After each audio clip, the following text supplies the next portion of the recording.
What's good? Dallas Media Group presents Urban Icon, and today we are in here with Come on now. Joker, real life Joker. You know what I'm talking about? Yeah. Urban Icon, man.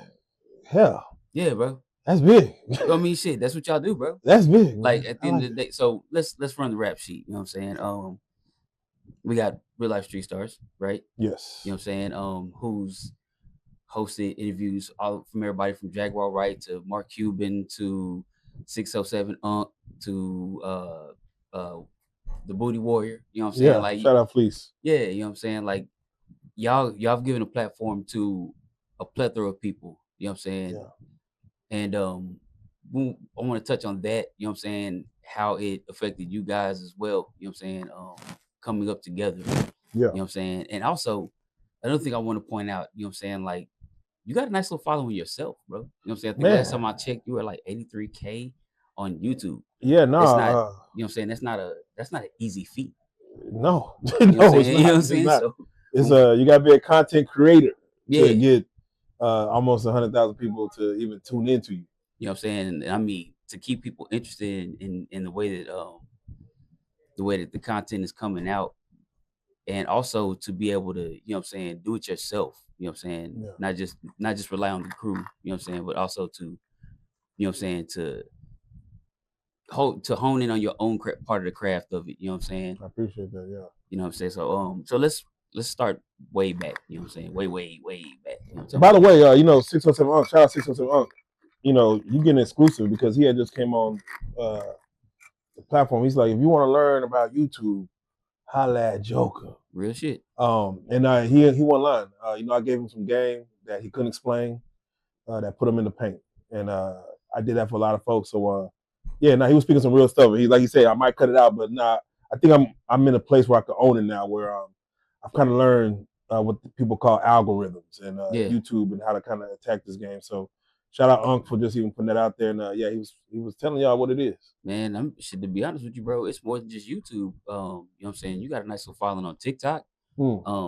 You know what I'm saying? Oh, like, also it's some admirable shit. Yeah, and that you pulled off here, my boy. What I'll tell people is, I know we're gonna go all the way through it, but what I'll tell people is that, y'all tune in. This might be an education y'all might be getting on this episode, but all these content creation is not just one lane. It pays through everything, and those who have attacked streaming with Kick and Twitch and stuff, everything pays, and I'm explaining to y'all in a minute how everything pays, but everything pays now.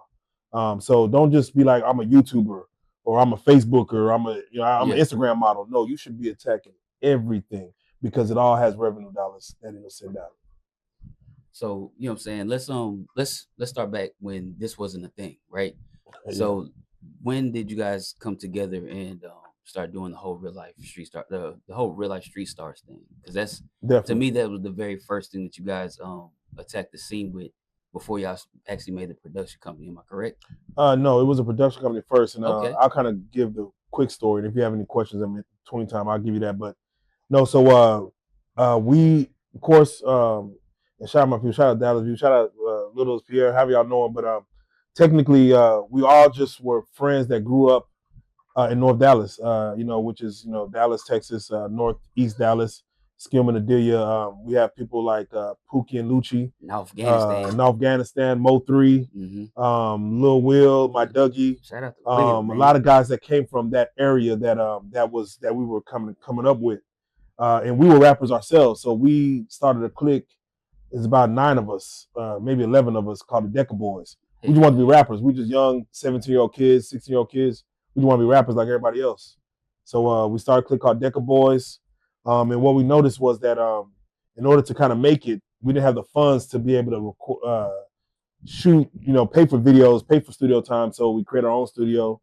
We started shooting our own videos and started doing it ourselves. It came to a point where we started jumping into the radio lane. Right. Shout out my guy, Charlie Moe, Dick Dillinger, and the guys. It started out to where a radio station called Real Talk No BS was started, right, to where we were doing interviews on camera. It was a radio station, but it was cameras. I believe Jeff had brought in the cameras to record it, Charlie Moe's brother. Right. And they were actually recording the videos, and that's kind of started the video process. And mind you, what people don't know is that our next door neighbor was Say Cheese, Sean Cotton. We was off Royal Lane on 35. Oh, you talking about in the same In the same shop? unit. It's in the Yeah, we same were in the block. same unit. So Okay. our suite was 108. Sean Cotton was 107. And rest in peace, Mogul Media, Big D the Mogul. He was Yeah. in 109. We were all Yeah.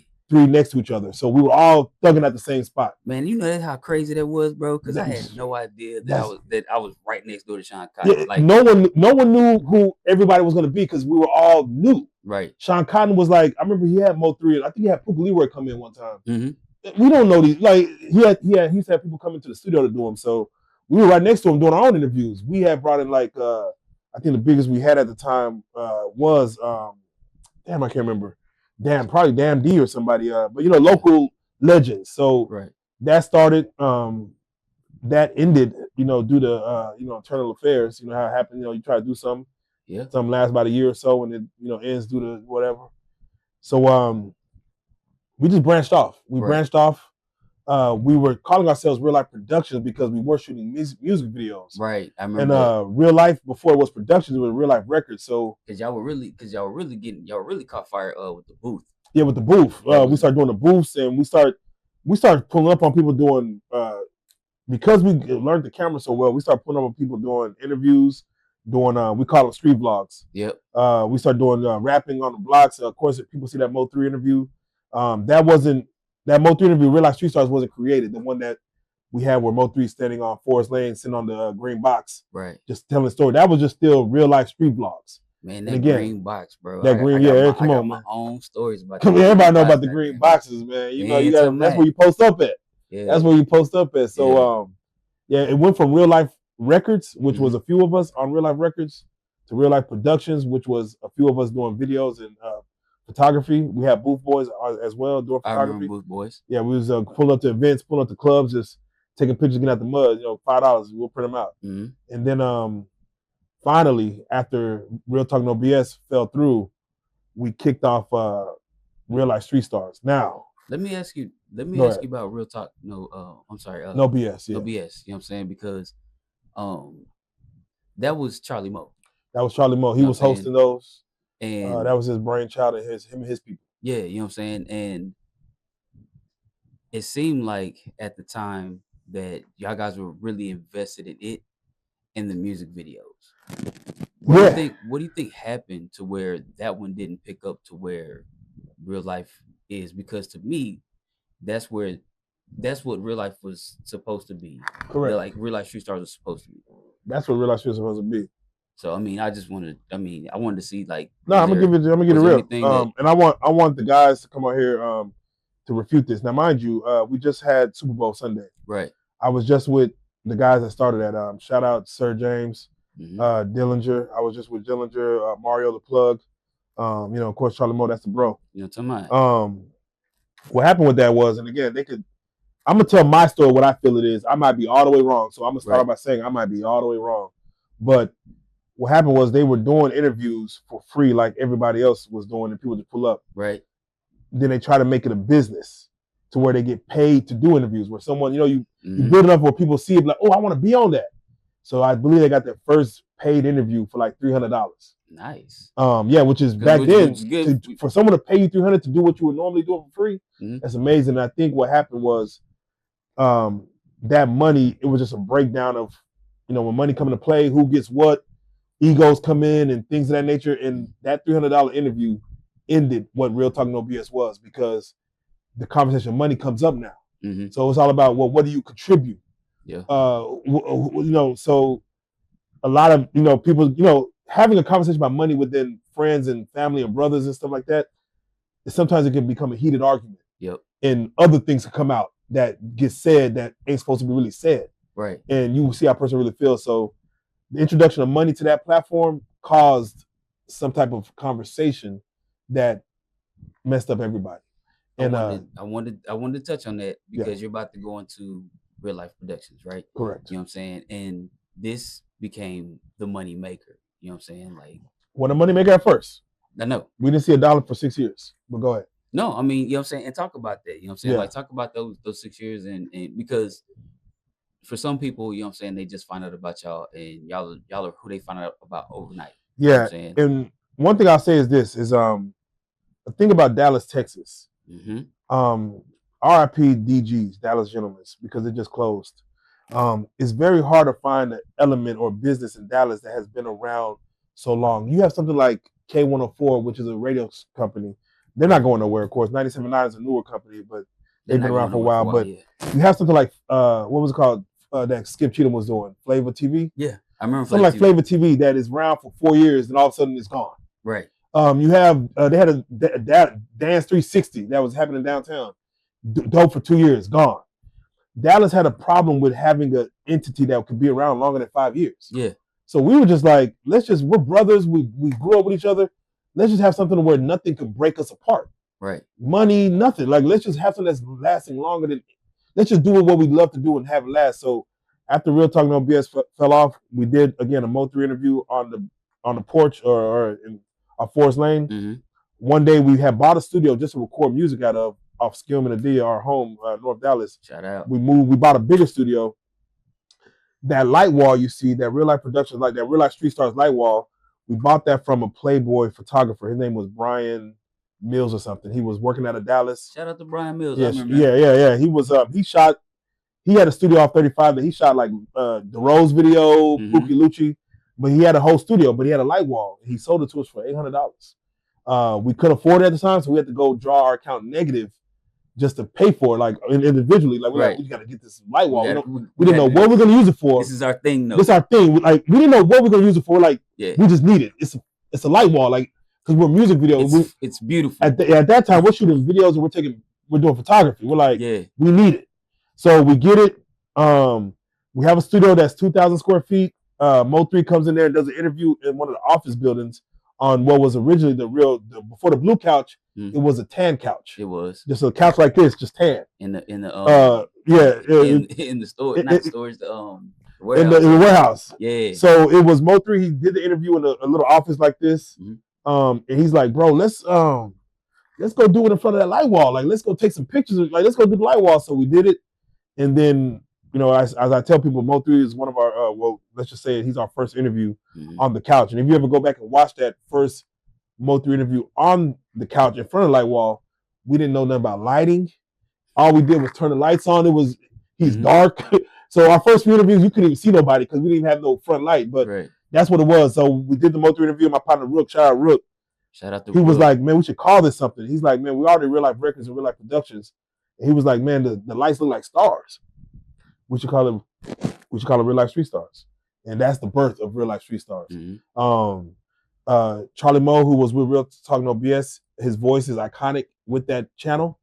So and plus he's family. So we just brought him over to say, hey, because y'all messed up over there, let's do what y'all were technically doing, but let's do it over here. Let's not worry about a radio station. Let's take it straight to YouTube. Yeah. So we took it to YouTube, and we had already created a YouTube channel to put our videos on. Man, I had shot a video back when Stevie J and Jocelyn Hernandez came to Club Blue that went viral, 400,000 views on my channel. First of all, go ahead. Let's pause on that. You know what I'm saying? Because how was it doing that on your channel as you were building that? You know, man, like, what is, like, you know what I'm saying? How did that hit you? Like, did you feel like I think I got something? Let me test it over here and see if I really got it. That's kind of what it was. This is when the word viral wasn't a thing yet. Right. So it's like something just catches fire. You're like, oh man, this thing is going. Or you might say this thing is hot. So we saw a dude over there on my channel. And I just had a personal channel, Real Life Joker. Yeah. Just personal videos. It did that over there. And mind you, we're already into Real Life Productions. We're already doing music videos. So I said, let's put that video on the Real Life Productions channel. And it did the same thing. It did hundreds of thousands of views. Nice. And it was just me shooting Jocelyn Hernandez, Stevie J dancing and shit. And people liked it. That's back when Love and Hip Hop was really popular. Yeah, it was. So that kind of gave us our juice of like, ooh, we going, we can go viral. Our first few, we started doing interviews. Our first interview, Mo3, we did Lil Ronnie, Mother F, who did Throw That Ass in a Circle, Papa Ron, Smooth Vega. Yeah, we did some up and coming people that we felt was hot, but again, interviews weren't doing thousands, 100,000 views. They just did couple of hundred. Yeah. But we weren't about, we weren't about going viral. We were just about getting the stories. Right. At that time, my personal goal was to get Erykah Badu. Man, who you telling? That's everybody's personal goal. Like she hasn't been on the channel yet, but we did everyone around her. And shout out Erykah, man, come through, man. Y'all holler at us. Please holler at us. But my other personal goal was to get Pookie and Lucci because I'm off Skillman and Delia. Yeah, right. Like Pookie said, I'm off of Delia, nigga. Feel the rip. Yeah. So to get Pookie to come through and shout out people like Charlie Moe who had like the street credibility to have people to give us the okay to call ourselves real life street stars, to have people come through like Damn D and some of those guys who early on Don Chief and things like that. But Pookie and Lucci came through, and this is before Lucci had to go to the feds. Right. Right before too. Right before, yeah. He came in like a week before he had to go. To my nigga, I was jealous. I was like, hey, man. Yeah, for him to come in and he was really crying on camera, like, man, I'm like, I got kids. Here's a story about that, bro. Yeah. Or here's my story about that, right? You remember I was working at Deep Ellum on Air at the time, you know what I'm saying? And y'all got an interview, and we got an interview. Rashad, because Rashad had a channel on, had a show on there, man. Yeah. And you know what I'm saying? You remember how shit would just corrupt? Yeah. You know what I'm saying? Out of the blue. Out of nowhere. Just trying to figure this shit out. It just go corrupt. Bro, he shared so much game that he learned at the time, you know what I'm saying? Yeah. And I was like, man, this is your one. I can't wait to give it to you, bro. Shut it down, saved it, shut it down, went home, bro, and got a call back the next day. You can't find it. What you mean you can't find it? So, you know what I'm saying? So like I think it was we got blessed with one, y'all got blessed with one, and maybe one other group. He was making this run. Yeah.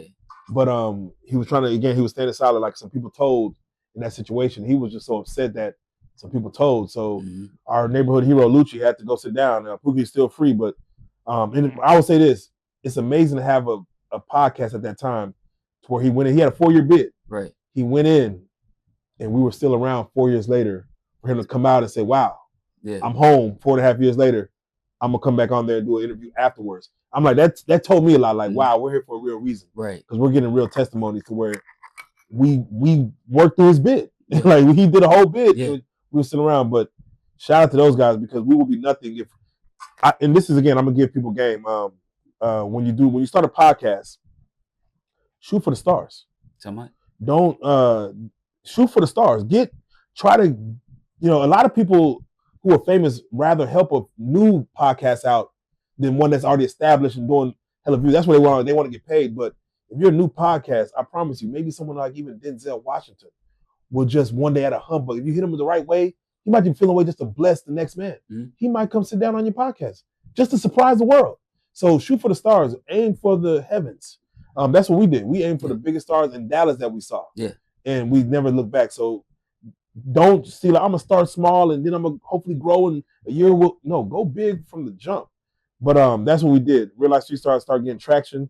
Our production value was better than others, and people always ask us why did we what was our thought process? What was our game plan? Yeah, our game plan was just New York, LA, Miami, Atlanta. They all had platforms that people could do media on that looked beautiful, and all our we were shooters. Right. We invested in our craft. We invested in cameras, invested in lighting. And we just want to give Dallas a look. And I mean good cameras. Yeah, good. I mean, we spend it out. Like when I say we didn't make no money, we have a studio. We're buying cameras that's worth thousands out of our own money. We're paying rent out of our own money for 6 years, not making a dollar. Most people would buckle. Most people would quit. But because we were a brotherhood, that we said we got each other back. So if you lose your job, if you fall off, I got you. Yeah. So we, as a brotherhood, we went in saying, no, we're gonna pick up the slack, and we were just creative. Like our creative juices flowed more than money. So we invest in ourselves. We bought the best cameras, so we were given a look that nobody else kind of emulate in the city. Right. Now, mind you, technology caught up. Everybody can emulate everything now, but at the time, we was pushing the limit on what white people. We was doing what white people do. You know what I'm saying? Shout out to white people. So now it's the couch. You know what I'm saying? Now it's the couch. But before that, it was the light wall. You know what I'm saying? It was the light wall. Yeah. Shout out Jaguar Wright. She called it the blue couch, which made it a thing. But before that, it was always, I want to get behind them lights. I want to get behind that light wall. which is still the thing. I still feel like the light wall is bigger than the couch. I do too. I don't feel like, I mean, we could put anything in front of there, and it's that light wall that's gonna sell it. The couch though has been, again, Jaguar made it a moniker. A blue couch. There's a fucking emoji. Can I cuss? Is that cool? Yeah. All right. Fuck. Shit. Bad. Ass. Dick. Hell. Pussy. All that. Sorry. We're gonna try to get monetized here. But we'll bleep all that out. No, seriously, Jaguar Wright made that couch famous. So therefore, you got to go with what they call it, the blue couch. And there's an emoji for the blue couch. So I said that's even harder. So that is hard. Yeah, that's hard. I'm like, who knew? That's hard. Shout out Apple for fucking around. So let's back up, bro. Yeah. Stories. You mentioned You would mention the interview with Mo3, the light wall. You know what I'm saying? Lucci going away, doing the 4 years, and in that 4 years, right? Watching Mo3 become who the fuck he was. I hated Mo3, bro. I hated Mo3's music. I hated him as an artist. I didn't like him. And when I say hate, that's a strong word. I didn't like his music. I did not hate it. It wasn't your cup of tea. Yeah, all that rapping fast. It was so stupid to me. I'm like, but when he starts singing, hold your tongue for this, that shit right there is mesmerizing to me. You know what I'm saying? As far as I'm a fan of R&B before I'm a fan of rap, just in general. That's just me in general. So I would argue my partners down that Mo3 is not a good rapper. He made great choruses because he could sing. And then we all have the conversation of like, is Mo3 that hot? And I'd be like, nah, he's not. He's a local artist. But he could get with the right person. Because I always felt Lil Ronnie was hotter. Right. I always felt he was more talented at the time. I'm like, he's the talent. Mo3, again, he just rapped too fast. That just wasn't my cup of tea. So I personally, like, Rook was more of a friend of Mo3 than I was. But me and Mo3 had our moments. Right. I did beat him in Connect 4 pretty bad. He said he was the best. I killed that man in Connect 4. Right. But got you a W. Yeah, got me a W a few times, back to back, tripled on him. You know what I'm saying? Took his money, really. Damn it, you know what I'm saying? Yeah, took his money. But no, to Mo3 with Pookie and Lucci in North Dallas losing. We had T Cash that was doing Lil Will and T Cash was moving to the north with the I guess called the boogie movement. And when the boogie movement died, the trap movement came in, and you had some artists that was trapping out of the Grove, out of the Cliff, out of the South, and we had ours with Mo3 out of the North. And I wasn't a fan of his rap, but again, his chorus, his mother, shout out Miss Nicole. He was a church. He was heavy in the church. Yeah. He was in the choir. His voice was just, it was an instrument. So that's what I love. You saw part of the talent. I saw to me that was his ticket. The rap wasn't impressive. The rap wasn't it. To me, it was the voice was his ticket. Yeah. And y'all can argue that all day, but I still feel that to this day. Now, mind you, he's like a Pac to me because after he passed, I went back to listen to old music and listen to the lyrics. That's kind of what I did, the way I did with Pac. And I'm like, oh wow, he was prophetically speaking his life for real. So I really respect his lyrics now because he was just speaking his day-to-day wake up.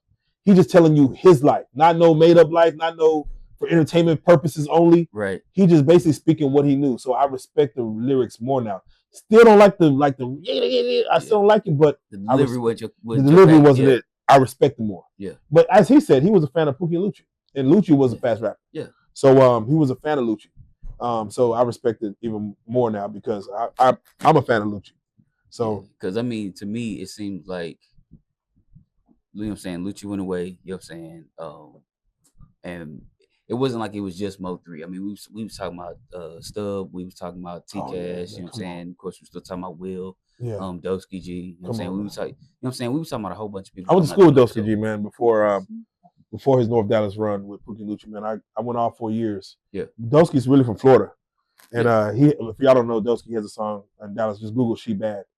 It was people still jamming to this day. It's one of those dance songs. But I went to school all 4 years with him, with Hot Rod, with someone known as Deontay. Shout out to Deontay. Who after we graduated, the North took them in. The North side just, so to see them both getting with Pookie and Lucci, that's what I want to do. Because again, I was rapping back then. Yeah. I'm like, damn, Pookie and Lucci, shit. Like I want to be with Pookie and Lucci, like, but they had really honed in with Stubberline, with all those guys over there with classic music, all those guys. So they was really making real music, like real. And mind you, I've had a studio since I was 17, whether in my mom's house, on the on her computer, to if those who know was the Yo on Spring Valley. Before we moved to the Say Cheese and Big D the Mogul Media Studios. Before we moved to North Dallas off of for those who know, I forgot the name of the road, but y'all know it's off Miller Road, Switzer. Before y'all moved, I've been having a studio since I was a kid. So for them, shout out to the guys, man. But yeah, Dolsky and all them guys, T Cash, man, they really held the note down, man. Like I was proud to say I'm from that place, man. It was just it's a pride thing, you know what I'm saying? Yeah, I'm talking about. No, it's it really was a pride thing, you know what I'm saying? Like it was like how these niggas have they pride for Oak Cliff, you know what I'm saying? At that point in time, we were just getting our pride about North Dallas, you know what I'm saying? Like really like, all right, our artists are moving to, our artists are, you know what I'm saying, are hitting South by Southwest and doing shows out of the state, you know what I'm saying? Really killing it in Texas, you know what I'm saying? You go down to Houston, you hear it too. You go to San Antonio, you go to Austin, you hear it too. You know what I'm saying? So it felt good to be part I feel like of that. Again, shout out Pookie and Lucci because they came from that era where Master P was doing his thing, and then of course with Kevin A, who produced their music, he came in and he went out to Death Row and worked with Death Row and Suge to bring what he learned from Death Row in No Limit, because Master P is really from California. He really popped in California. He brought that down to Dallas and put that in Pookie and Lucci, and I feel like they were the biggest artists to me outside of Rally Boys and things of that nature. They were the biggest artists. And they were from the North at that time. They were like, I got family on Little Rock, and everyone jammed the Rippler. Everyone jammed Pookie and Lucci. And then afterwards, that's when, of course, the Swish House era started. R.P. Michael Watts. Right. The Swish House era started, and then you have DSR, who, of course, they popped their thing. And what people don't know is, before Reallyfe Street Stars, we were rapping. And I tell the story. Shout out George Lopez and at Broom Bazaar. You know what I'm saying? It was we used to go to Broom Bazaar to go do freestyle videos. I still have some of the videos. I might send you one just so you can post it. But we used to go to Broom Bazaar to go do freestyle videos. And I remember we would go in there, rap, do our thing, and we'll leave out. And then Fat Bastard, Tum Tum, they'll come in. And this is before North to the South. This is before what's the name of their first album? DSR. I forgot the DSR's first album, but before they dropped the first album, they would come in, they would rap these, they would rap in the same booth. So I'm like, it was like competition, between DSR and what we would consider Deca Boys. And I'm like, boy, but shout out DSR because they popped off. They borrowed the Houston flow of like freestyling and made Dallas on. You know what I'm saying? Like after Switch House, it was DSR. So man, shout out to those guys for real. Yeah, for real. You know what I'm saying? So how did it feel being in that movement? You feel like, because again, you said y'all started out rapping and then y'all started moving into the production, but all of this was happening in the interim of that change. And I mean, you bought a studio, so you know what I'm saying, you knew what it took to what production was supposed to sound like, and had an idea what it's supposed to look like. So y'all invested this money all in this time to switch over from one to from the other. You feel what I'm saying? Like, how was it? You know what I'm saying? Like, what was the turning point where it's like, all right, we're really just a production company at this point? What I would say is Dallas had a real problem back then as far as putting money into themselves. Dallas wasn't, everybody's CD when they say I want to get played on the radio. No one had a CD that was like the production value wasn't there. Like everybody's rapping at some studio. No one paid for mixing and mastering back then. Like just you just rap and then here you go. Like no one even believed in mixing and mastering what it costs. Or if you did, someone robbed you. Yeah, someone robbed you. Yeah, they don't tell you this price and take all your money and like, So Dallas had a problem with bad management, right? Money misplacements, accounting. We had a problem with everything. So it's got the mud. So I think what we did was we saw that because we had music first. We had CDs that sold in Europe when we was Deca Boys, man. We was popping our shit. We doing shows out in Deep Ellum, every weekend, selling CDs. We would make 400, 500 a night selling CDs out there. But I felt like we had no control over that game of making it in music. It seemed like there were gatekeepers in Dallas. Yeah. To where if you didn't kiss ass, you weren't gonna get into those to the next level. So we said the production it's not existent in Dallas. As far as real life productions, we could really control that whole lane because all we gotta do is invest in cameras. And YouTube had came out in 2005, right? and you could really go to what is people call YouTube University and learn how to use said cameras. So that's all we did. We said let's spend what the next man won't spend, the next young black man, because again, white people had this equipment all day, but we would go off and spend money. People weren't spending $2,000 on a camera back then. They just, not. They're going to spend $300. No, nigga, we weren't. We were not doing it. No one was doing it. To go to Best Buy and say this camera costs $2,000, ain't nobody going to take a risk like that because, again, you want to see something on a return on that quickly, right? And mind you, again, we didn't see no return, so we just said we had a passion for the art of production. So my first camera was a Nikon D90. Bought that, did photography. Mm-hmm. Then we moved up to a Canon. And after we started using the Canons, we moved on to the Panasonic GH4 and GH5, and then we moved on to the Blackmagics, which is Netflix certified cameras. Right. But those are progressions where most people will get. Some people will start with that Nikon and be with that Nikon for 10 years. So we'll never upgrade. We're like, as long as it works, I'm gonna use it. So we always upgrade. I want to point out something because you said the Blackmagic, which are Netflix approved cameras. Yes. The Ursas, yes, and y'all do have Ursas. Yes. You know what I'm saying? Like, but the people that are coming in and seeing y'all's regular studio, getting the YouTube content, you know what I'm saying? They get in the pocket 4K, 6K. Ain't nothing wrong with that at all. Nothing wrong with that at all. Nothing wrong with that. There are levels. There's levels to everything. You have to start at a level, but the only problem is once you mastered this camera, right? Why aren't you trying to graduate to the next one? That's the only thing we did. We just would try to say, what's the next one that's coming? Right. Now, mind you, I believe in tried and true. And if it's tried and true, don't break it. But we always had a thing of like, let's get to the next level. This new one's out. Like, I would talk to my partners and be like, well, y'all see this new one dropping on October 25th? Yeah. Oh, I'm going to try to get, do what I got to do to get it. Yeah. You got to have that mentality towards this production stuff, man. Yeah. If you don't have it, you can't get left behind, with a GoPro. I mean, you definitely can. I mean, like, but don't get it twisted though. Like, you can start anywhere. You know what I'm saying? You can start with the cell phone and start with the cell phone, mic. man. You know what I'm saying? You could be a cold cell phone user, man. You feel what I'm saying? But for real, these are facts. Also, you know what I'm saying? You have to aspire to be better. Like, once you start seeing that your craft is evolving, that people are starting to actually keep an eye on you and the things that you're doing. Like, don't get it twisted. Like, I've been doing the comedy shows for Black Ron and shit, and I started out. I didn't know about room lighting. You know what I'm saying? I knew about like small room lighting for a podcast studio or you know what I'm saying, internet radio studio, whatever you want to call it. You know what I'm saying? I had shit like that in my repertoire. But when it came down to, you know what I'm saying, like lighting up a whole club with just the lights I had, it was a tried and true it was a tried and true learning method, you know what I'm saying, where fortunately I'm at a point where I'm like, all right, I know what I'm doing when I go in there and I look at the room now, but you know what I'm saying? Were you a student of the game?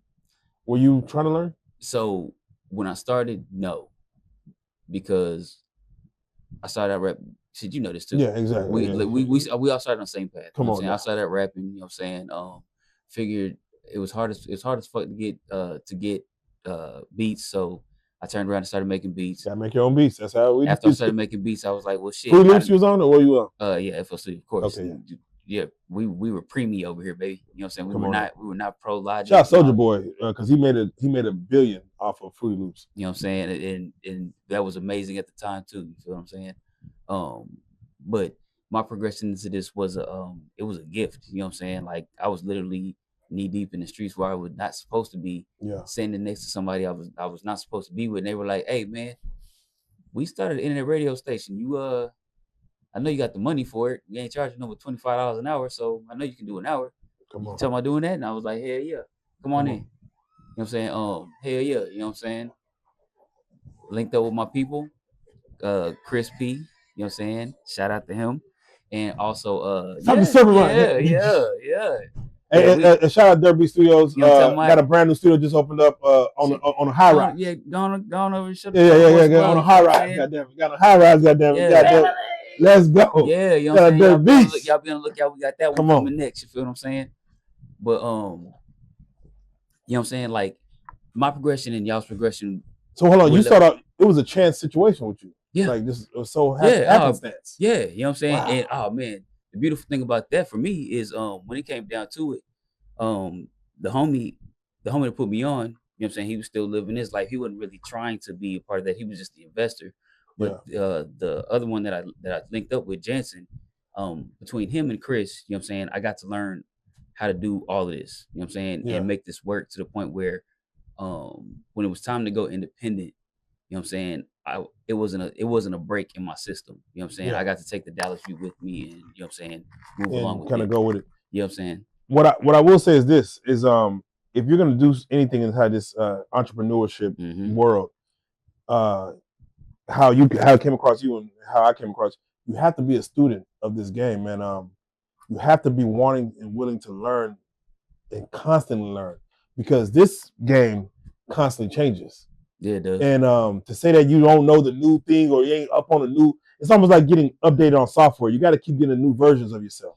You can't just be on version 1.0 for the last 10 years. You got to be on the world's on version 9.6.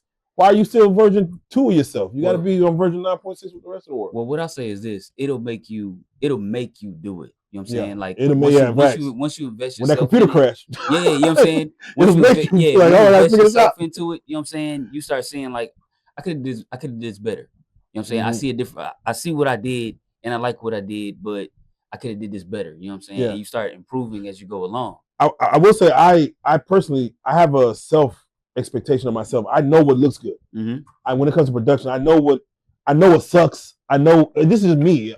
The world might feel like it sucks, but I know I have a level I put on myself that this isn't the level it needs to be. It needs to be better than this. Right. So that's kind of how I kind of did everything. I'm like, this lighting ain't good. The mics sound horrible. Like this not mixed right. It's just not right. I don't know what I need to learn to get it right, but whether I need to pay for it to get right or get taught, it's just not at a level to where I feel this. Again, I'm competing with LA, with New York, with Miami. I'm not competing with Palestine or Athens, Texas, or Houston. Right. Or maybe Houston. Yeah. So let me ask you this then. You feel what I'm saying? Like, at what point in time were you like, I know this is not what I want to go out, but we're gonna go ahead and release it anyway and build from here, because the perfectionist can stop you from going forward. When did you start looking past the perfectionist to start seeing it as the product it is? After 500,000 subscribers. Before 500,000, I'm like, yeah, it can still go out. Fuck it. The audio's fucked up, but it goes out a little bit. It's crackling. Put it out. After 500,000 subscribers, I said, no, I think we owe it to our fans to not put out BS. And like you said, you could have a file that's corrupted or something might mess up, or we don't have the audio. All we have is the camera audio. We don't have the actual good audio. You got to come to a point where you got to just do it again. Yeah. You cannot put out the BS, because that will become, with that many followers, people won't praise you for your things you do right, but they'll hone in on the things you do wrong. You can do a million things right. Oh yeah. And then the one thing you do wrong, they ain't doing shit. Oh my God. Look, they fucked up audio. They can't do shit right. Right. And I'm like, damn. So it's best to not even give them no ammo. So after that many subscribers, you got to start saying, we can't. I used to have a hashtag back in 2021, 2020. No more mediocre. I use that you go back to just go to my page and type in hashtag no more mediocre. I remember that. I just start moving with I'm done doing mediocre stuff. We're beyond mediocre. We have to be at a level of the industry. And if it ain't at industry level, we shouldn't put it out. We shouldn't do it. Now, it's hard to get everyone in that mindset, because when you're dealing with a team of people, some people may feel that. Other people are like, oh, no, it's good. Come on, fuck it. Right. Okay. Fuck, I can't argue everybody. That's not what I was. But my personal thing is, we can't do no mediocre shit. It has to be at a level. And if it ain't at a level, then we can put it out, but just expect the shit to come with it. The shit that comes with that negative connotation, it's gonna be there. You just gotta be like, all right, fuck it, be ready for it. I mean, it's supposed to be. You know what I'm saying? Like, it's gonna be. Everybody, like everybody has an expectation of what, you know what I'm saying, they're, you know what I'm saying, what they could do. Yeah. But I mean, at the end of the day, you're making a move with it. You know what I'm saying? Right. And in this move, other people's movements are getting to be shown as well. Thanks. You know what I'm saying? So like, what do you feel like was the most impactful interview before Jaguar? before Jaguar. Before, yeah, Jaguar was Jaguar was 2020. that was a doozy, nigga. Jaguar was 2020. The most impactful for me or for the world. Both. I, Start with you, and then no for the world, and then be your personal one. for me, it was us getting Mark Henry, the WWE Okay, superstar. okay, To me grow up off of Stone Cold Steve Austin, Nation of Domination, The Rock, and all that. To have Mark Henry come in and be like, "Hey, I'm here, guys. Go ask me anything." I felt that was a moment for me that I'm like, wow, I personally really am sitting down interviewing Mark Henry. yeah, It was for me that was euphoric. To having Bizarre in there, from D12, Eminem. This is before Jaguar. I'm a fan of Eminem. I'm a fan of D12. Purple Pills, all that. To have him there, like what he just said, I'm just a fan of y'all show. I'm gonna come from Detroit. I'm coming to Texas. He's from Texas, from somewhere out here, but I'm but coming back down. I just want to be on the show. That was a moment for me. This all prior to Jaguar, right? So those are for me. Now for the world, the most impactful interview, I would say, dang, impactful is a big word. Freak. I would say Mo3. Well, no, was that after Jaguar, right?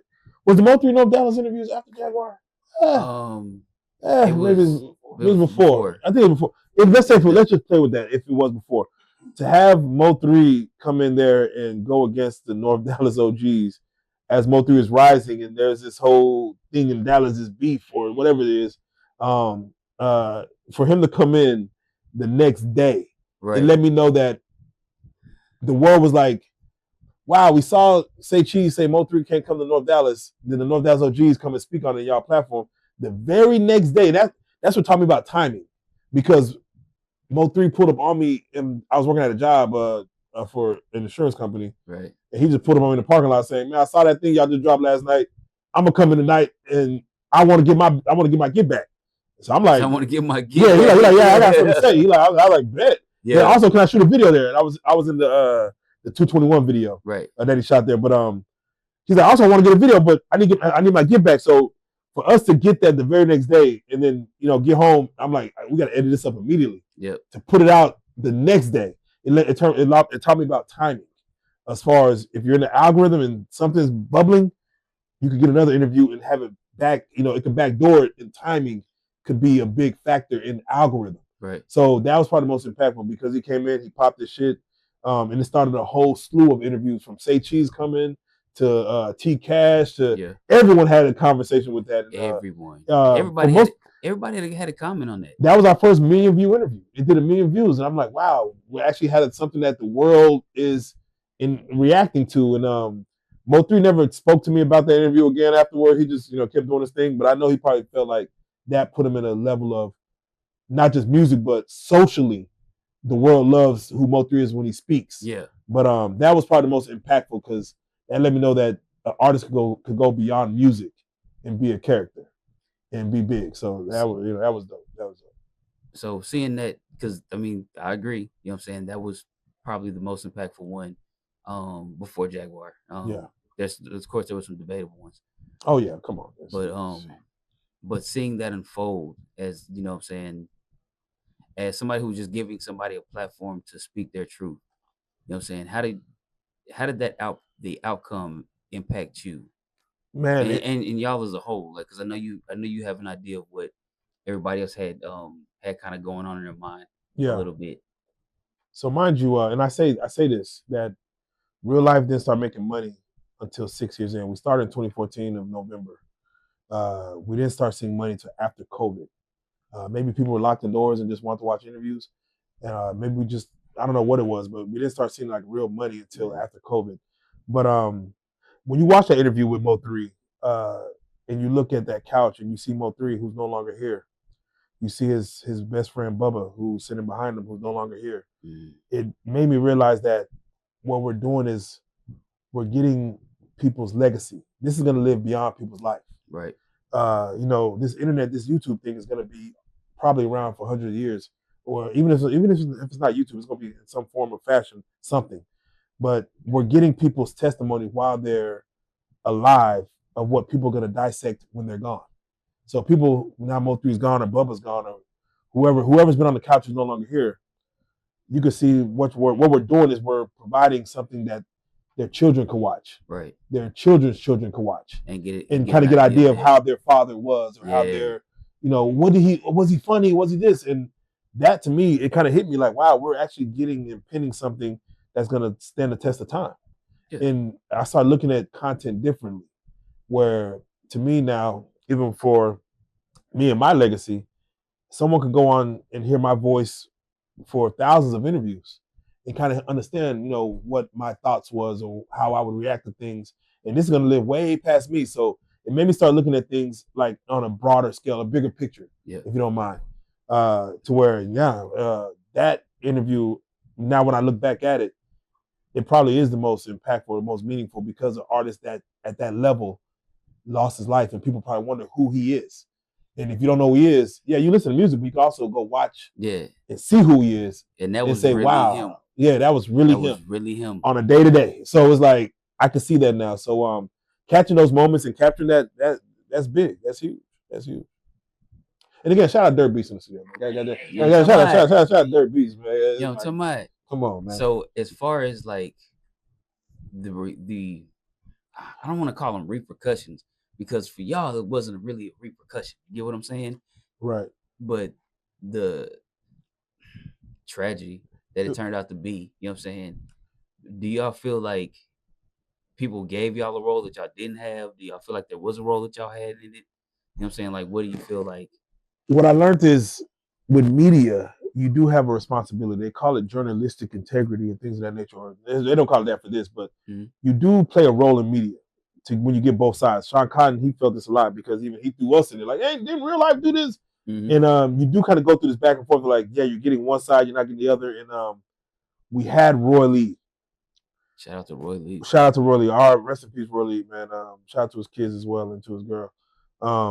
We did Roy Lee 5 times. 2 interviews didn't come out. We did 3 of them, but we did them 5 times to where he was going at Yella Beezy. Yella Beezy, we offered for him to come on to respond. He opted not to respond. Right.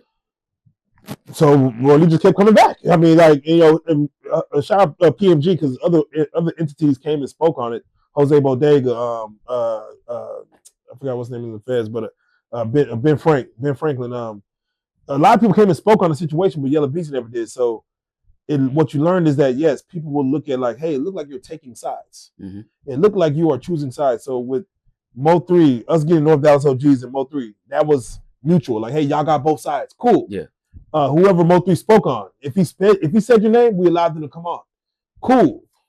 Now, what we learned was it's not good to just let anyone. If I do an interview and I say, yo, so and so's name, you could say like, oh, I'm gonna go get so and so to come on and respond. I learned that that's not good always, just to get a no-name person to give them clout just because I'm giving them clout means that, oh, they're supposed to have an interview. But yes, it does give you responsibility of saying, although we feel like we weren't picking sides, we were just having conversations, we're out of it. No matter what, I definitely see from the world's perspective that no, y'all are in it. Yeah. Y'all are asking the questions that could agitate the other side. Y'all have to take responsibility for the questions you ask. It was one thing, and I'll say this now. This is all exclusive. This is y'all getting Joker exclusive. Maybe it's the Red Cup. I do feel that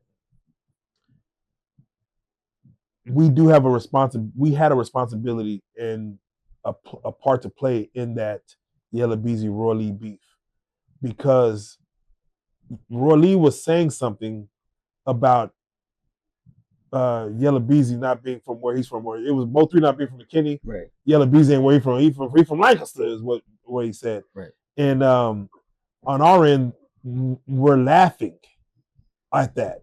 So when you laugh at that, you're kind of now asserting that this is funny. And therefore, I could feel the other side feeling a way about that. Saying, wow, a comedian came on and said something, which he's a comedian. Right. We laugh at it, but when you're sitting in the front row at a comedy show and the guy is, talking about you, he roasting you, wearing your ass, and you next to him, you just laughing like a motherfucker. They're gonna be like, nigga, you laughing a little too hard over there, nigga. I mean, yeah, he funny, but nigga, you kind of giggling. So I feel like we had a part to play in Yella Beezy being upset about that, that notion. So yes, even how you react on the other side of the interview, because mind you, we're off camera, and we chose to be off camera. We chose not to put ourselves out there, not because we're afraid. Oh, we don't want to be on camera, just because when we say real life street stars, we're not talking about us. We're not the real life street stars. We're not from the streets. We just some educated guys that learn how to work some cameras.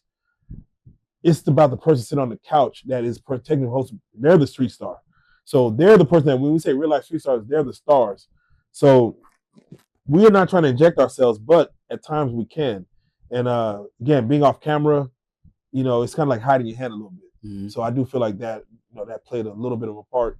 I'll let you get Ella Bees in here and he'll speak on that, when you talk to him next. Oh, I'm with it. Yeah. I'm talking about, like, as far as, because, like, I don't feel like you guys are responsible.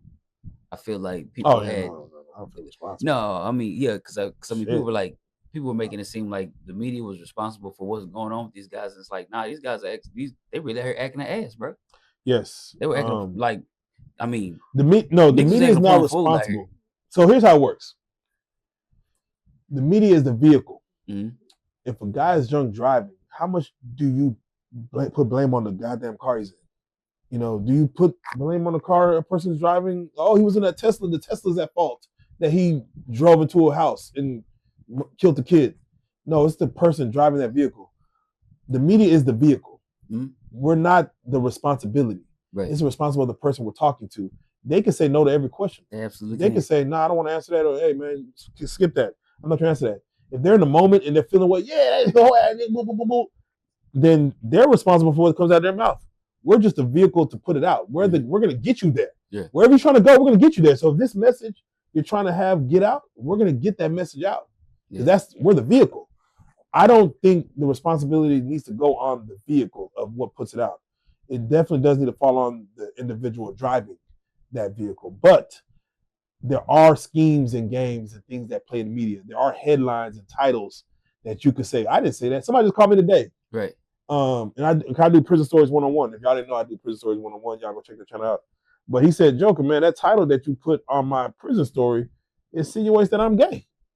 I'm like, oh, I apologize. Let me change that immediately. Because I did create a title that he felt makes it seem like he liked boys. And I immediately changed it. But if I stood on that and said, nah, bro, I'm gonna stand on that. I'm gonna keep that title. Yeah. And a man approaches him at a gas station like, hey, I got to take blame for him whooping his ass because I kept the title up. So it's levels. Let me say everything is levels. It's levels. Nah, who needs to take blame is motherfucking this nigga. Yeah, come on in. Yeah, come on. Yeah, bro. Oh, man, put on some clothes. Yeah. Let's raw sauce in the middle. Nigga, I know, nigga. Yeah. I'm glad you're here, nigga. Yeah. And I want everybody to understand, you know what I'm saying, the reason Shot nice enough. He just pulled up, man. Shot my nigga nice. You know what I'm saying? The reason why I'm letting people come in and, you know what I'm saying, show love, because this is an icon. You know what I'm saying? Like when he's in the building, when he's in the room. You did start with that. Damn, I'm kind of feeling. Yeah, you see what I'm saying? Damn, like, bro. that's what. I'm just a regular Joe Schmo, and this nigga got. I mean, you got people pull it up. Goddamn, as many interviews as I've been, you know what I'm saying, privileged to sitting on y'all's, you know what I'm saying, people I've got to meet, you know what I'm saying. Yes. We rest in peace, Michael Watts. You know what I'm saying. Rest in peace, Michael Watts. I was a fan of Michael Watts to the point where I screw and chop, music. I do something called Bed Breakers, where I slow down R&B slow jams.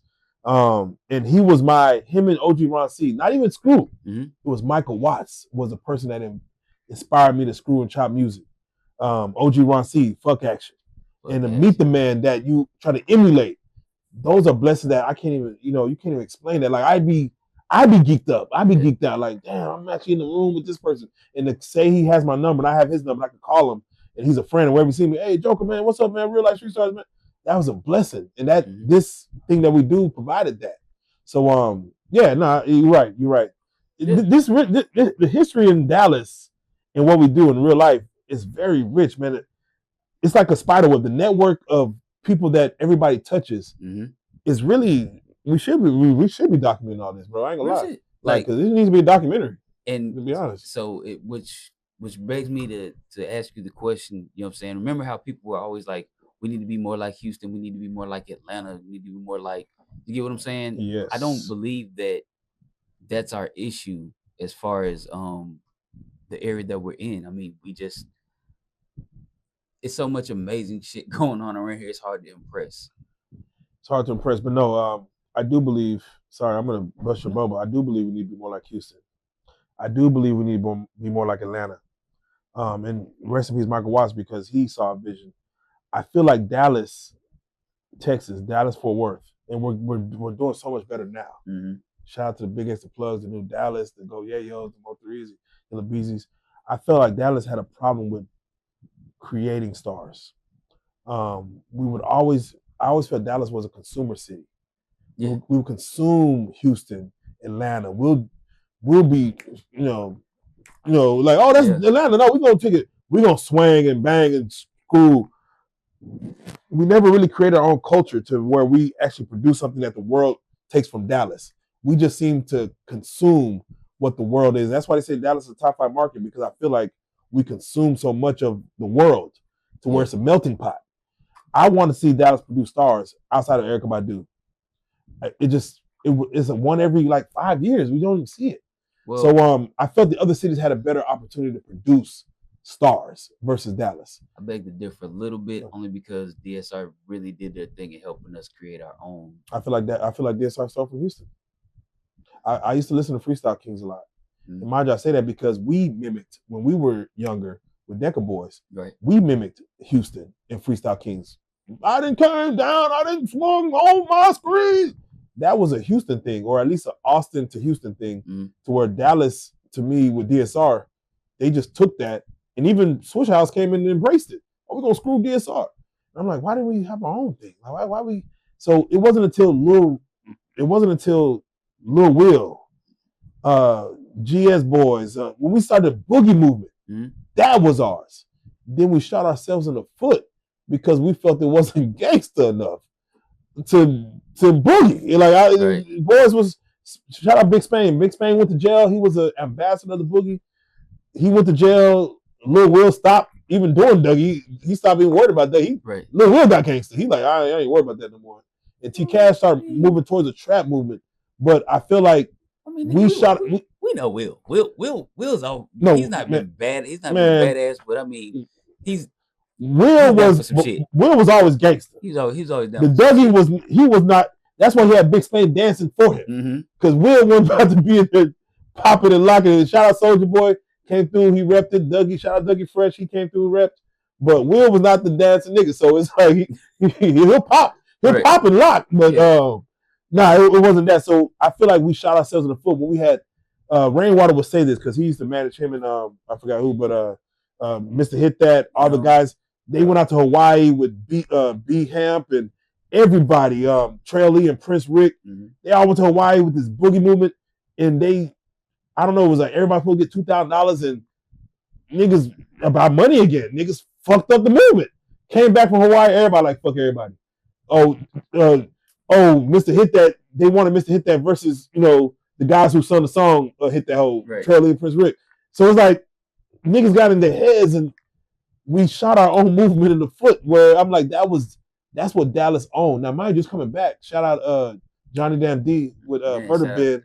Shout out Big Spain back out doing more Dougie and but we really did shoot ourselves in the foot with our own movement. And I'm like, Dallas we keep fucking up, man. We had stars, bro. We had stars. But I think we'll get better now. So don't get twisted. I think we're in a good place now. Right. Shout out New Dallas. Yeah, shout out to New Dallas. Montana Z in there, RP. Shit, man. We're doing better. Yeah. But I feel like we still have a long way to go because I feel like Dallas was making hits back then, but we didn't know the name. We didn't know the people who was making hits. Right. The world would dance the songs and not know what Lil Ronnie Mother F. Yeah. They know the song, but not. And then with New Dallas, people know the artists, but not their songs. Like, I fuck with Xena though, but I can't name a song if a gun was to my head. I can't tell you. So it's like, I'm not saying I couldn't. I'm saying that's what people say. No, I mean, but that's the thing. Like, Montana 700, I know him. Oh, okay, bet New Dallas head honcho mirror. I can't name a song. So, I think we're getting it once we mix the hits with the art. That's what Mo3 was. Mo3 was he started making a name for himself off the music, but also a character. Mm-hmm. Some people can't name a lot of Mo3 songs, but they know Mo3. And some people who know the songs don't know the artist because he's no longer with us. Yella Beezy broke that mold with That's On Me. Yeah. But a lot of people who know That's On Me don't know Yella Beezy. So I think we're finally getting to a point to where we can make hits and also be a character, which is Big X the Plug. We know his songs, Texas, and we know Big X the Plug as an artist. Yeah. We need more of that. So to me, those two things weren't meshing the decade ago. You know what I'm saying? Right. Like I think we're getting there now to where the artists are bigger than life and their music, we can name songs. Yeah, so here we go. So, do you feel like you're a gatekeeper of the city? That word gatekeeper. And I talked to Bebe about gatekeeping. Shout out Hollywood Bebe. Hollywood, Gatekeeping. Hey, I try to tell myself there are no gatekeepers, but as I'm more in this, and the more I start getting comfortable saying no, I start saying, yeah, there are gatekeepers. There is a lot of talent in this city, mm-hmm. and if the floodgates opened, we would see more talent probably come out of this. But we do keep those gates closed due to personal relationships, due to money, due to whatever. Because mind you, this is a pay-to-play game, mm-hmm. and I do hate that people don't get that. Even that we didn't get that when we came up. You do have to pay to play to get into this game. Gotta invest in your craft. You gotta invest in your craft. So that light water and that light wall was it wasn't $800. Boys, you know what I'm we saying? Spent that. And mind you, we went negative to buy it. Yeah, we went negative to buy it. You know what I'm talking about? Now it made $1 million. So it's like you gotta. There are gatekeepers, yes. And if real life street stars are gatekeepers, I would say the only reason I say yes because we say no. There's talented people that will call my phone and say, hey, I need an interview, I got a story. And I personally would say, I don't have time to look into it. It's not at that level yet. And this is my personal opinion. I don't think the music's there. Someone else may love it. I could give a no-name a chance and give him a shot and it go. I've seen it. Big X the Plug. He was a no-name. I called him. I said, hey, man, your music's fire. Let me shoot your first video. After he won Half Pints, shot Half Pint. He won Half Pint's thing. I said, man, let me put you on. So he did Half Pint, shot him a video. He came to Reallyfe, did an interview, did a booth, and then the rest is history. Mm-hmm. The same thing with a lot of people, man. The Kane Music. She just came through, did the same thing.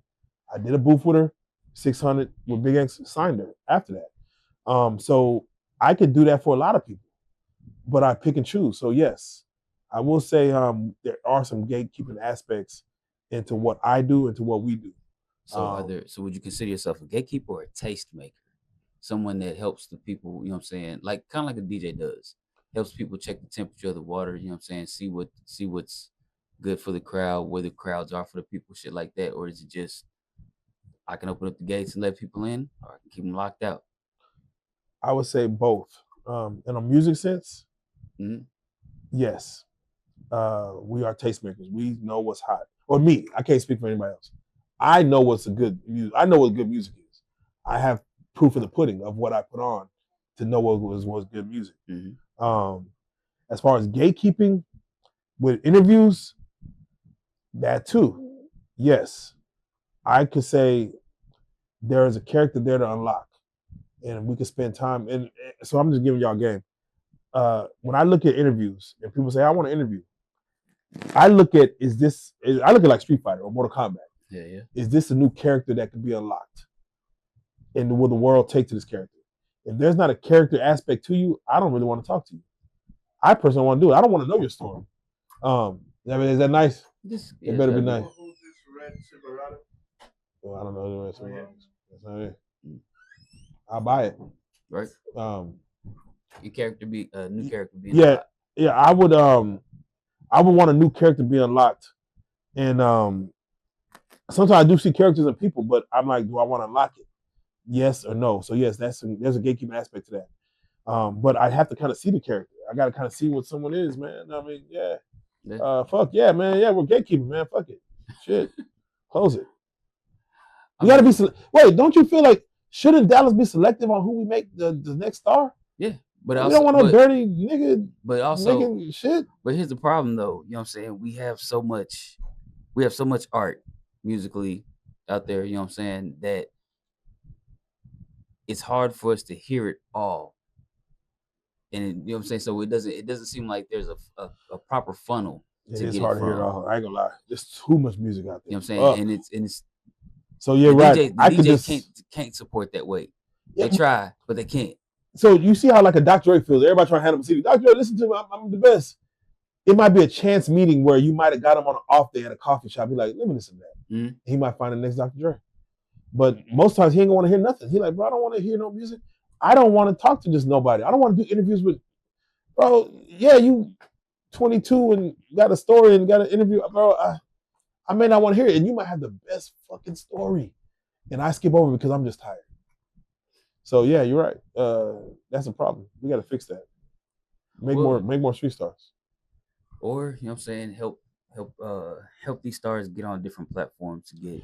You know what I'm saying, to get more views. You know what I'm saying? I mean, you know, we've had a plethora of conversations about that. I'll say this. I've made a lot of money. I haven't made enough money.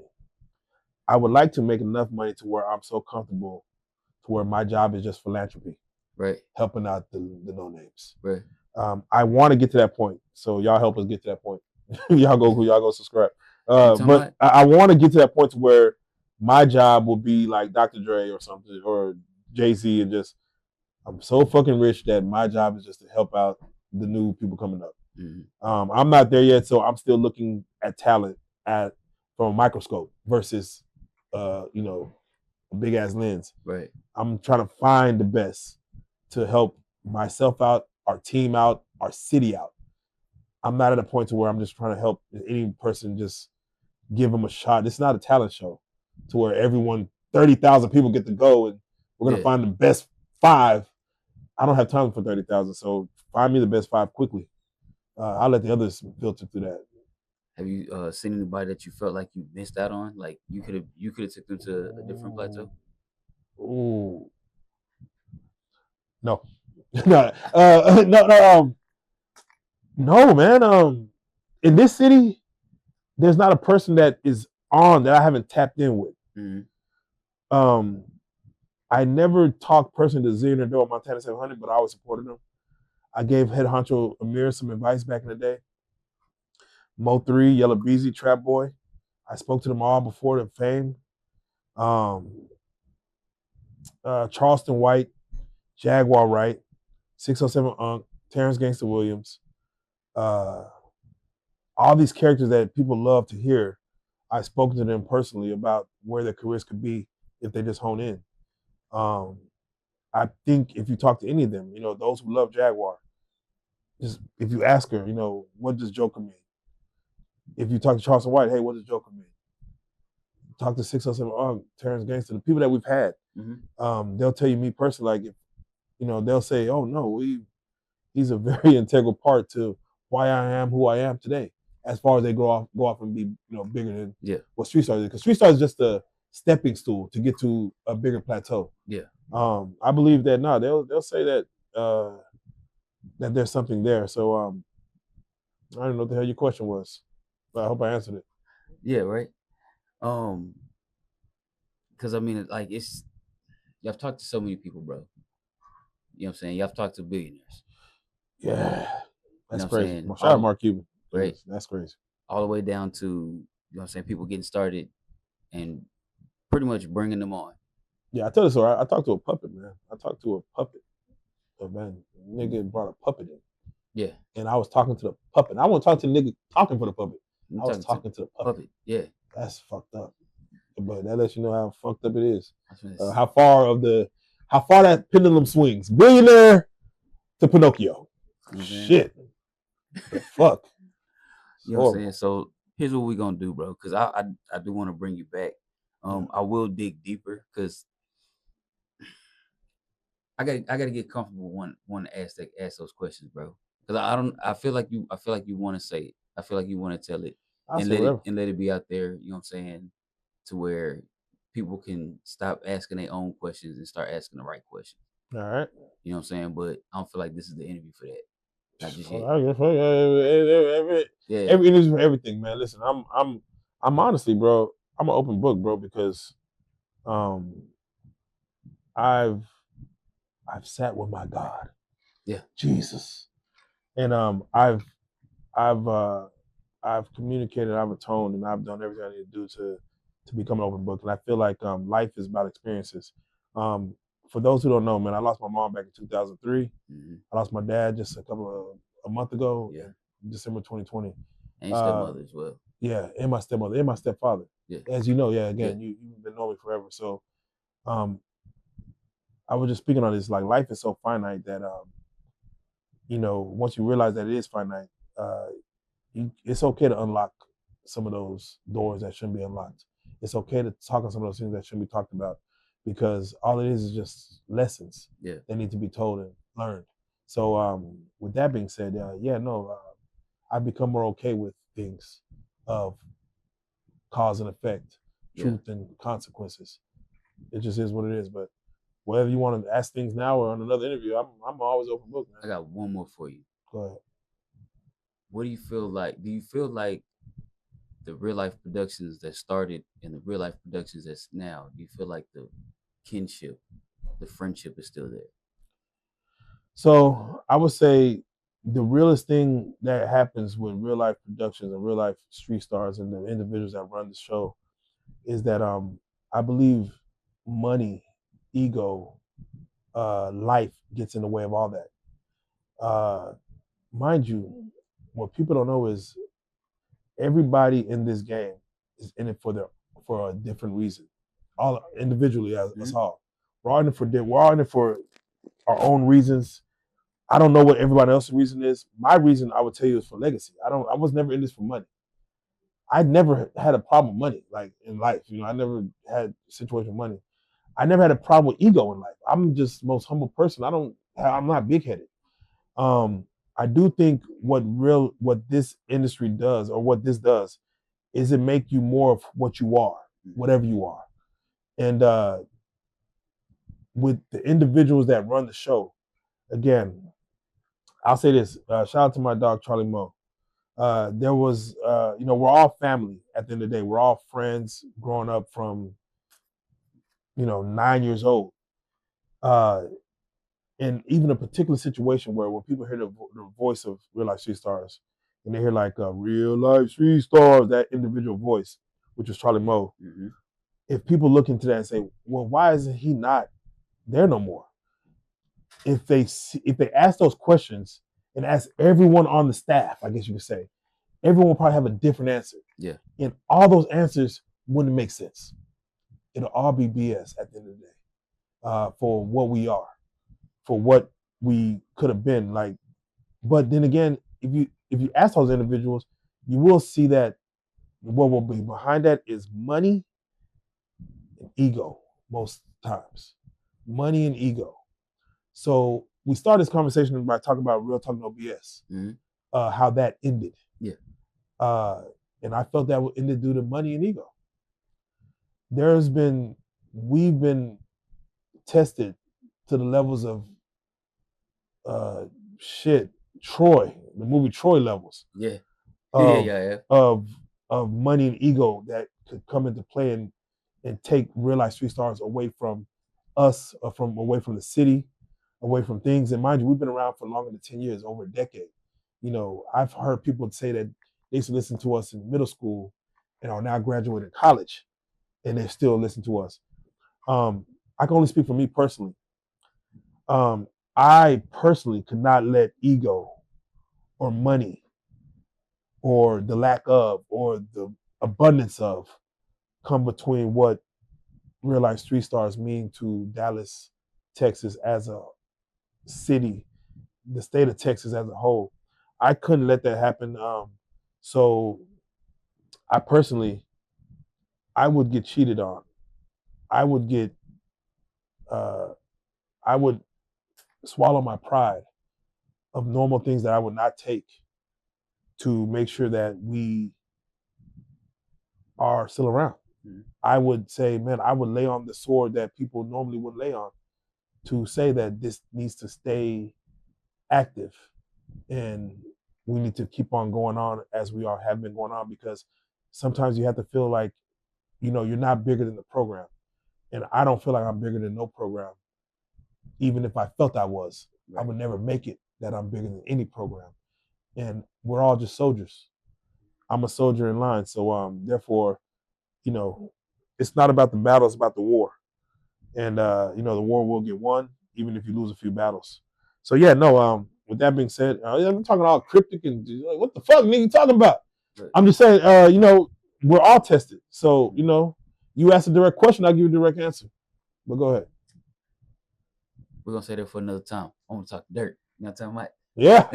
My nigga Dirt and Dirt Beast. New studio. I got a visit to studio. Nah, bro. Like, yeah, this is the first time I got you guys in the building. You know what I'm saying? I appreciate you coming. Yeah, you want Dirt to say? You want to trade play? You want to make him up? Oh, shit, we'll do that in a second, bro. You know what I'm saying? Okay, shit. Cause I want to hear from Dirt. Shit. You know what I'm talking about? Because Dirt he got versions of stories and shit. He was around. Dirt. He was part of their stories with Dirt too.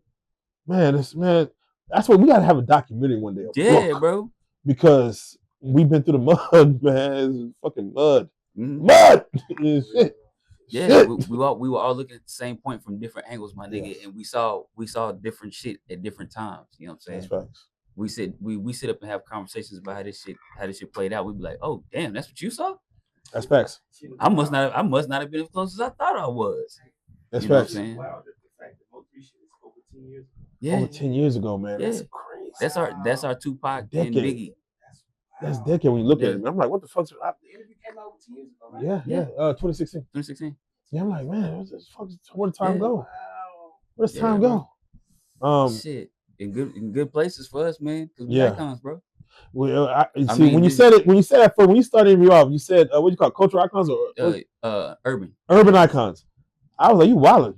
But as I'm sitting here talking, I'm speaking, I'm like, wow, wait a minute. Yeah, I think again, like the web we weave. Mm-hmm. I guess we are part of this entangled web that are considered some iconic shit. Yeah. So definitely some iconic shit. Man. That's crazy. Shit. I let the people discuss what icons we are. Shout out East Texas. Shout out all the small towns that really fuck with us, man. I didn't know how big we were until I leave Dallas. I don't know how big what we're doing is until I get out of the city and talk to people that just are fans. Yeah. Because I'm a producer. I make content. Yeah. I don't consume it. Well, I consume it, but not my own content. I don't watch my old interviews. I don't do that. But people really do be like, bro, you get me through lunch, through work, from driving Shreveport to Dallas. I'm like, you get me. I'm like, wow, okay, thank you. Yeah. I'm just thinking about the next interview. Shout out Gunplay coming through tomorrow. Shout out. Yeah, but anyway. So yeah, no, for another interview, whatever. Again, I'm an open book, man. Whatever you want to ask me, I'll answer, man. And I'll let you control the content, man. You want some exclusive shit that don't nobody know? Ask the question. I'll give it to you. I got you, bro. Well, shit, you know what I'm saying? I'm definitely gonna bring you back, bro. You know what I'm saying? Because you still got more living to do. Shit, you got Gunplay tomorrow. You feel what I'm saying? Come on, we don't stop. Like, notice I didn't ask you what your wildest interview. None of that shit was. You know what I'm saying? Like, this was about you. And the wildest interview was a girl named Thought God. She got naked. Y'all go watch her interview. She got naked doing. She said she slept. I ain't gonna say names, but she slept with a big artist that y'all love when she was 13. Mm-hmm. He said he bunny fucked her. I'm like, wow, right out of jail. That's wild. But go watch Thought God interview. She got naked in the interview. Yeah, that was wild. Absolutely. You get what I'm saying? Tell everybody the social media so they can follow you and all of this. Okay, man. It's so many more, man. Wow. I know. All right. Let's do it like this, man. Reallyfe Productions, which is the Reallyfe Street Stars channel of how y'all find, the blue couch and the light wall. We're at 1.5 plus million subscribers. To find that on YouTube is Reallyfe Productions, LYFE. Reallyfe Street Stars, which is of course our biggest. People think that Reallyfe Street Stars is like the channel. It's not. Reallyfe Productions is the production company. Reallyfe Street Stars is just an entity of that. We have other channels. Shout out Henny and Halos with Dirt Beats. We had a lot of shows that was under Reallyfe Productions umbrella. But Reallyfe Street Stars is the biggest show. But you can follow that on IG, on TikTok, on all the programs. Follow my personal page, Reallyfe Joker. Reallyfe_Joker on Instagram, Reallyfe Joker on YouTube. I'm about to touch 100,000. I'm at 95,000. So I'm looking for that plaque. I'm at 250,000 on Facebook with that. So many thousand TikTok. Again, don't ever just focus on one platform. I fell for that earlier. I don't do that no more. But I'm running up everywhere. So Real Life Joker, that's Facebook. I run up everywhere. Facebook, whatever. Real Life Joker, LYFE Joker. I got my Prison Stories 101. Mm-hmm. Which Prison, you should really tap into. Prison Stories, man. It's lessons in that bitch, boy. I don't do that to glorify prison. Right. I only do it to educate because I know there's people taking penitentiary chances out here who never touch a foot in jail, and they need to know what's going on. But that's at 90,000 right now on YouTube. Y'all help me get to 100, so I get that plaque. And that's at 110,000 on Facebook, 20,000 on TikTok. I got a couple other channels.